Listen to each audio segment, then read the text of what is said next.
So what's up mga gar? So yun, for today's video mga gar, yun, good morning sa lahat. Yun, grabe na to yung book natin katapos na natin maligo. Yun, mag-BB tayo bago tayo mag-walking. Let's go. 116/7 ko sa level niya. Thank you. Kasi minsan nagpa-fluctuate yung ano natin. Yung BP natin. After nyan mga gar, ano naman tayo?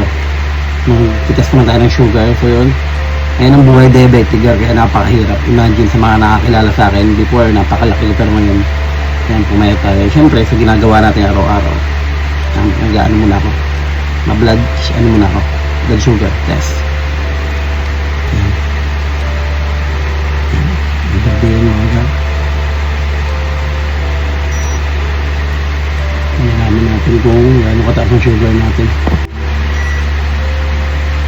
Taas pa rin, 135. So yun, need natin mag-jogging. So let's go, tara!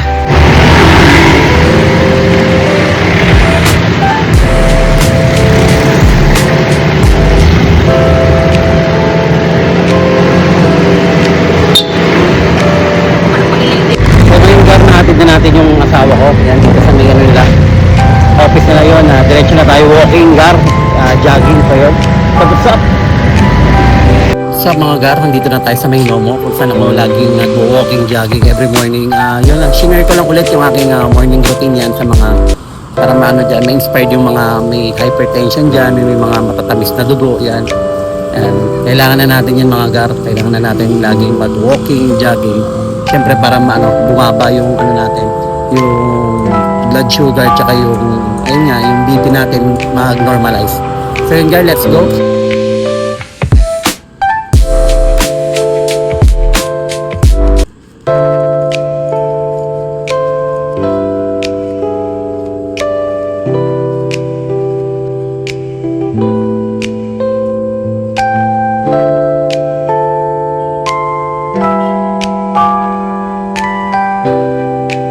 Gar, nakita nyo naman kanina nag-ano muna tayo, nag-warm up muna tayo syempre para magising-gising yung mga ugat natin para hindi mabigla.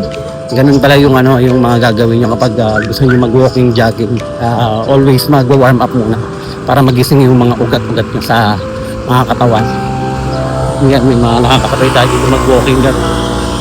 Ngayon is Friday, pero pag Saturday, Sunday marami ditong nag-walking. Hindi lahat ng nagwo-walking dito ibig sabihin talagang healthy living. Yung iba nagpapaka-healthy living na kasi may sakit na. Ganun yung gar eh.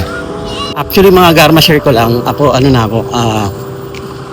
months na akong nagwo-walking, jogging kasi nung na-diagnose na ako na before pala bago ako ma-diagnose 1 month before nag-start ako walking and jogging kasi nga napansin ko parang ang taba ko na. Medyo nakakaramdam na ako ng mga sakit-sakit ko nung sa katawan. Parang nahihilo ko, tapos parang ang bilis ko mapagod. Yan, hindi nag-yosi pa ako that time, nag-smoke pa ako. And yun, nag-decide ako na mag-walking, jogging. After nun, nag-travel ako sa Guimaras Island. Yan, pag-travel ko sa Guimaras Island, doon ko na-diagnose na may pala. Meron akong hypertension na, may high blood na ako sa age of 36 mga gara. Dati rin pala gar yung yung sugar ko ay sumaabot ng 2 to 300 mga gar. Yan yung taas ng sugar ko. Pero awa ng Diyos, nakita nyo naman kanina yun, minsan 150, 160, tapos naglalo ng 135. Kaya kagaya kanina, di ba? Yung nag-blood test ako. Yun, 135 kanina yung sugar ko. And then minsan bumababa siya ng 105, parang nagpa-fluctuate din talaga yung yung blood sugar ko. So yun, need na lang talaga natin mag-walking every day. And then ang timbang ko pala dati mga garis, dati pala akong 76. Ayun, 76 to 78 kilos ako mga ganyan. 76, 78 ganyan. Ngayon down to 60 kilos na lang ako mga gar. So yun, ang laki ng pinayat ko talaga. Yan, sobrang laki ng tiyan ko dati.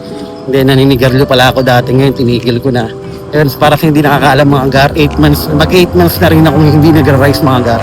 Kasi syempre, di ba, yung isang cause ng pagtaas ng sugar din, ma-share ko lang, is yun syempre, yung rice, di ba kapag natunaw yun, yung pag kinain mo natunaw yun, nagiging, di ba carbs yun, nagiging nagko-compose ng sugar yun. So yun, tinanggal ko na. And then sodas na rin ako, wala na akong soda for 8 months. So yun, Grabe yung mga yung mga tinanggal ko, hindi sigarilyo, sinabi ko nga. Yun. Pero yung mga gar, bawal talaga yung ang mga gar. Pero yun, minsan napapainom tayo pag may okasyon. Yan. Pero kahit no more beer na tayo mga gar. Yun, talagang mga bawal sa atin. Lahat ng matatamis, tinanggal ko na yung gar. And then naka low carb pala ako mga gar. Yan, sa mga gustong mag low carb din gar. Yan, pag kaya nyo, subukan nyo. Pero mas best advice ko kung magpapacheck muna kayo sa doktor. Yan mga gar. Sobrang hirap pero yan, at least kinaya naman natin. Ito pala yung iniikot ko every morning yan dyan. Nakaka-10 ikot ako dito. Yan, every morning. At least 5,000 step mga gar. Sa una talagang napakahirap mga gar. Pero alam nyo, minsan mamomotivate kayo. Lalo na ako, syempre, sabi ko sa edad ko, bata ko pa, na-diagnose na akong may hypertension and o diabetic ako, di ba? So yun, tsaga-tsaga lang mga gar. Kung nagawa ko nga bakit kayo hindi, di ba? Yun, sabi ko nga, gumawa ako ng video na to. Yan, ngayon lang tayo nag long form video mga garatis. Nakita nyo naman mga gar sa mga content ko is puro kalokohan tayo. So what if mag-share naman tayo ng natin, ng mga ginagawa natin everyday. Thank you so much pala sa mga naka-follow sa atin, sa mga followers natin. Sobrang hirap pero kinakaya. Yung gar everyday, ganito yung routine ko. Saka sa mga gustong magtanong kung ano yung kinakain kong iba pa. Sabi ko mga gar, hindi na ako hindi na ako nag-take ng mga sweets. Depende na lang pa yun pag napapacheat ka, yun pag minsan nasa labas ka. Pero kung maaari gar, iiwasan talaga yung sweets kasi yung mga sweets talaga yung nagtitrigger talaga parang magkaroon tayo ng diabetic. And then sa umpisa napakahirap gar, dadating sa point na parang mababaliw ka kasi syempre lahat ng mga gusto mo tinanggal mo, kagaya ng soft drinks, which is ang sarap pero wala. Kailangan talaga kung gusto mo humaba yung buhay mo, makasama mo yung pamilya mo na patagal gar, syempre ibahin mo na yung lifestyle mo. So yun gar, ayun lang yung share ko ngayon sa aking video. So yung mga gar, maraming salamat sa mga nag-share, nagla-like ng mga aking mga vlog, mga kalokohan natin gar. Sabi ko good vibes lang. Yan mga gar, keep safe, God bless. Thank you mga gar. I love you all.